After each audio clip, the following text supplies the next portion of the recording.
Mugamba mutya mwe mwenna abali ku channel yaffe eyitibwa Kyayiti YouTube channel yaffe kyembasaba mugende maaso n'ogyegattako kigenda kuba kirungi nnyo. N'ekirala likinga video. Olunaku olwaleero njagadde mbawe ku ddagala erigenda obbayamba okubeera nga liyita bakasitoma naddala ggwe nga tolina bakasitoma ng'olina ebintu byo mu bizinensi bijjudde naye ate nga bakasitoma tolina. Kuba kiba kyabula bw'ogamba nti tolina bakasitoma naye ate nga tolina bintu mu bizinensi yo, kyo kiba kyabulabe. Kuba kasitoma buli wajja n'abuuza ekintu nga tokirina kimanye nti oyo abaako agenze abajja kugenda ow'omulala oyo obeera omufiiriddwa. Kati n'olwekyo njagadde nkuwe ku ddagala erigenda okubeera nga likuyitira kasitoma naye nga mu bizinensi yo ng'olinamu ebintu nga capital mwali. Ebiseera ebisinga bakasitoma baagala nnyo bizinensi, baagala nnyo edduuka eryo nga lijjudde ebintu. Ky'oba olaba nti abantu bettanira nnyo ow'omuntu nga edduuka lye lijjudde oba ng'ebintu abirina. N'olwekyo njagala okozesa eddagala lino ng'omanyi nti capital omulina, ng'omanyi ebintu mu bizinensi yo mwebiri.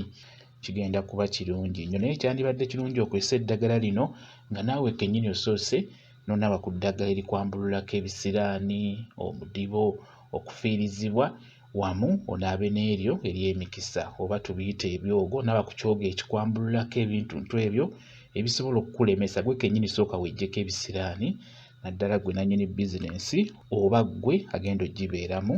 Naaba ku ddagala erikwambululako ebyo ebijja okulemesa abantu okujja mu bizinensi yo. Ate n'ekirala onaabe ne ku ddagala eryo ery'emikisa. Oba oli wa dduuka oba saaluuni oba botiiki, byonna njagala obe ng'okozesa ku ddagala lino ligenda kuba likuyamba. Eddagala lino ogenda ddikolamu nsaano. Ogenda kubeera ng'olikolamu ensaano lya kunyookeza. W'obeera nga mu bizinensi yo tosobola kunyookerezaamu ddagala lino, osobola okubeera ng'olinyookereza ewaka naye nga kyandibadde kikulu nnyo olinyookereze mu bizinensi yo oba oliteeke mu ssigiri eyo gy'ogenda okufumbirako emmere lisooke linyookereko.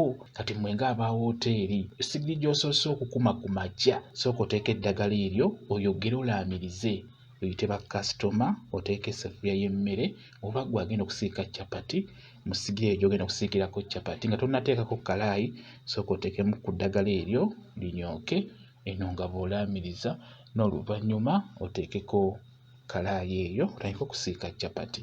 Kigenda kuba kirungi nnyo. Okusookera ddala nkusaba ofune ebikoola bya katunda. Funa ebikoola naye funa ebikoola bya katunda ke bayita katunda akaganda. Kitegeera, funa ebikoola bya katunda ke bayita akaganda. Osobola okufuna ebikoola bya katunda ako akabeera kakaluba. Singa obeera obifunye kijja kuba kirungi nnyo, bikola bulungi nnyo ebyo ebikoola. Naye bw'oba tosobodde kufuna ebya katunda ako akakaluba era funa ebikoola bya katunda kano aka bulijjo naye akato akabeera akatini, si bino ebinene. Funa ebikoola bya katunda akabeera akatini. Obwo obusinga okubeera obungi mu butale obwo obutini. Funa ebikoola bya katunda ako.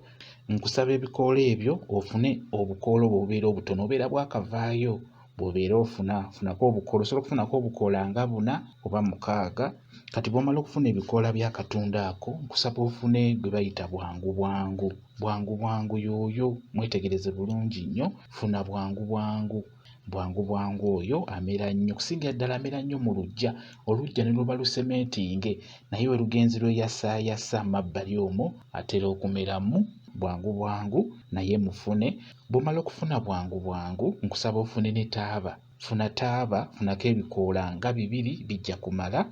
Kati bw'omala obifuna byonna ewamu ofunye taaba n'ofuna bwangu n'ofuna n'ebikoola bya katunda, akatunda akaganda oba katunda akatini. Bw'omala obifuna byonna bigatte wamu byanike. Osobola obyanika mu nnyumba oba mu kisiikirize, byanike bikale bulungi. Byanike bimala okukala nkusaba obikolemu ensaano. Kolamu ensaano eyo bulungi nnyo. Bw'omala okukola ensaano eyo nkusaba oteeke omuliro ku kajjo oba oteeke omuliro ku kabaati oba oteeke omuliro ku kantu konna k'osobodde okufuna. Teekako omuliro, teekako amanda g'omuliro ago. Beera ng'olimasamaasaako. Ligenda tutandika kunyooka. Buli we linyooka oteekeddwa okulaamiriza. Eddagala lino oteekeddwa dinyookereza mu bizinensi eyo mw'oyagala okubeera ng'oyita bakasitoma. Kyandibadde kikulu nnyo olinyookereze mu bizinensi. naye bw'oba tosobodde dinyookereza mu bizinensi osobola dinyookereza ewaka buli ku makya nga tonnava waka sooka onyookeze eddagala eryo naye nga kyandibadde kikulu olinyookereze mu bizinensi. Gwe wa woteeri teeka mu ssigiri eyo gy'osoose okukuma nga tonnaba kussaako sseffuliya oba bijanjaalo oba mmere, sooka oteekemu eddagala eryo onyookeze. Liteekemu nga bw'onyookeza naawe wa capati bw'otyo. Linyookereza ebweru, oba onyookereza waka linyookereza ebweru. Bw'oba mu bizinensi teeka mu bizinensi munda oba ku mulyango gwa bizinensi. Kati bw'oba onyookeza, nyookeza eno nga bw'oyogera nga bw'olaamiriza. Laamiriza ebigambo bino. Gamba nti abaguzi mwenna mutambulukuke nga mujja, mwenna mwanguwe, mutambulukuke nga mujja, mutambulukuke amagulu nga mujja okungulako. Osembyeyo ng'ogamba nti ntunda ebintu byange bino. Abaguzi mujje mu bwangu, mwanguwe mujje mugule ebintu byange bye ntunda. Bw'otyo bw'oba olaamiriza, beera ng'olaamiriza bw'otyo. Kigenda kukuyamba okubeera ng'ofuna bakasitoma mu bizinensi yo. Beera ng'okola eddagala eryo ng'oliddiŋŋana, kigenda kukuyamba okuleeta bakasitoma mu bizinensi yo. Bwe kityo bwe kiri. Kambayo WhatsApp nnamba yange. WhatsApp nnamba yange eri 0777373401. Nja kuba nnyongera okukunnyonnyola ky'onaba totegedde ku ddagala eryo. Mwebale kubeera ku channel yaffe eyitibwa Kyayiti YouTube channel yaffe. Kyembasaba mugende mu maaso n'ogyegattako, kigenda kuba kirungi nnyo. N'ekirala likinga video mubeere bulungi, mweraba.